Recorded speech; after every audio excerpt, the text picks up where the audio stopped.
আসসালামু আলাইকুম। তো আমি আজকে রান্না করব মাছ। আমি মাছগুলো কেটে নিছি এবং ধুয়ে নিলাম, সুন্দর করে ধুয়ে নিব। তারপরে হলুদ, মরিচের গুঁড়া সামান্য পরিমাণে, তারপরে লবণ দিয়ে দিব। সুন্দর করে মেখে এটাকে কিছুক্ষণের জন্য রাখি দিব এভাবেই।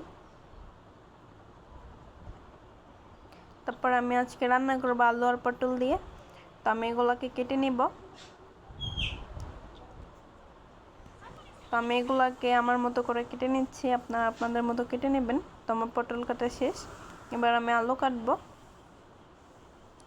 আমার আলুটা পচা ছিল তাই আমি দেখাই নাই, তো আমি আরেকটা আলু কেটে ওইটা অ্যাড করে দিছি।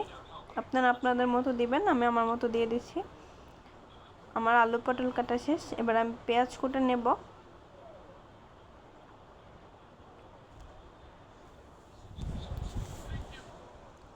আমি আমার মতো করে পেঁয়াজ যতটুকু লাগে আমি অতটুকু কুটবো, আপনাদের মতো কুটে নেবেন। তো আমি আদা রসুন বাটবো, তাই আমি আদাটা কেটে নিব। পাতাটা ছুলে আমি আদাটা কেটে নিলাম। এটা দেশি রসুন তাই আমি এভাবে কাটতেছি, এমনিতে বড় বড় রসুন হলে আমি এভাবে কাটতাম না। তো এটা ধুয়ে ভিজায় রাখলে এটার ছোকলা উঠে যাবে। তারপর আমি পেঁয়াজ কুচি করে নেব।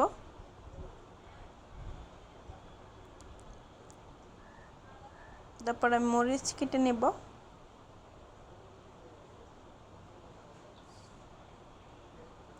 তারপর আমি আদা রসুন বাইটা নেব।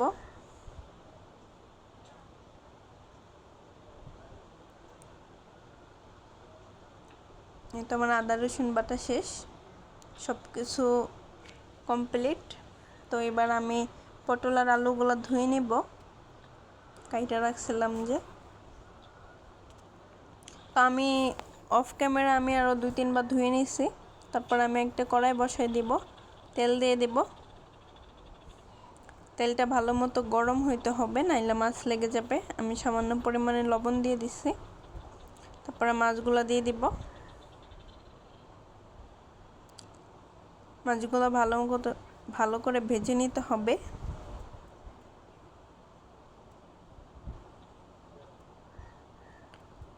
তো আমার মাছ ভাজা শেষ, আমি উঠাই নিচ্ছি। তো আমি আমার মাছগুলো ভেজে নিচ্ছি। তারপর আলু পটল ছিল ওগুলো একটু ভেজে নিব। ওগুলো দিয়ে আমি ঢাকনা দিয়ে দিচ্ছি যাতে তাড়াতাড়ি হয়ে যায়। ঢাকনা তুলে নাড়া দিয়ে দিচ্ছি, নাইলে আবার তলে লেগে যাবে। আমি আলু পটল ভাজা শেষ, নামাই নিচ্ছি। ওই কড়াইয়ের মধ্যে আমি তেল দিয়ে দিছি, পেঁয়াজ দিয়ে দিছি। পেঁয়াজটা সিদ্ধ হয়ে গেলে তখন আমি আদা রসুন দিয়ে দিব। আদা রসুন দিয়ে ভালো মতো লাগতে হবে। তারপর সামান্য একটু পানি দিয়ে দিব। এটাকে ভালো করে কষাইতে হবে যাতে আদা রসুনের স্মেলটা না আসে। তারপর আমি ধনিয়ার গুঁড়া দিয়ে দিব, মরিচের গুঁড়া দিয়ে দিব। আপনারা যেরকম ঝাল খান ওই রকম দিবেন। তারপর হলুদের গুঁড়া দিয়ে দিব, লবণ দিয়ে দিব, জিরার গুঁড়া দিয়ে দিব। এটাকে ভালো করে লাড়ব। সামান্য একটু পানি অ্যাড করব। মশলাটাকে ভালোভাবে কষায় নেব।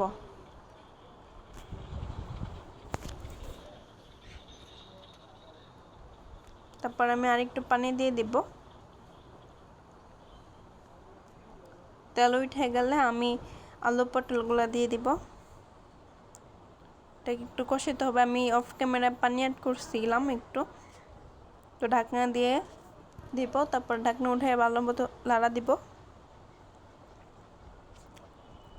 এই পর্যায়ে আমি ঝোলের জন্য পানি অ্যাড করে দেব। আপনারা আপনাদের মতো পানি অ্যাড করবেন, আমি আমার মতো করছি।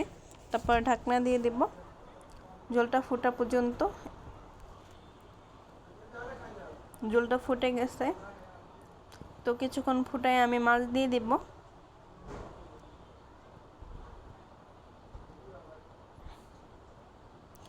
তো ঢাকনা দিয়ে দিব।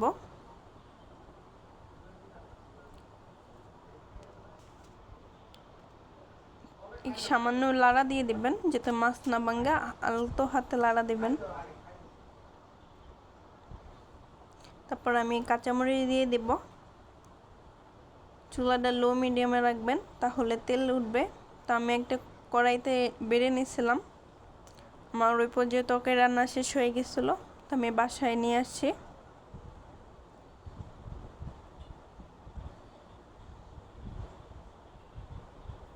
তারপর ভাত বেড়ে নিলাম। দেখুন আমার তরকারির কালারটা কিরকম আসছে।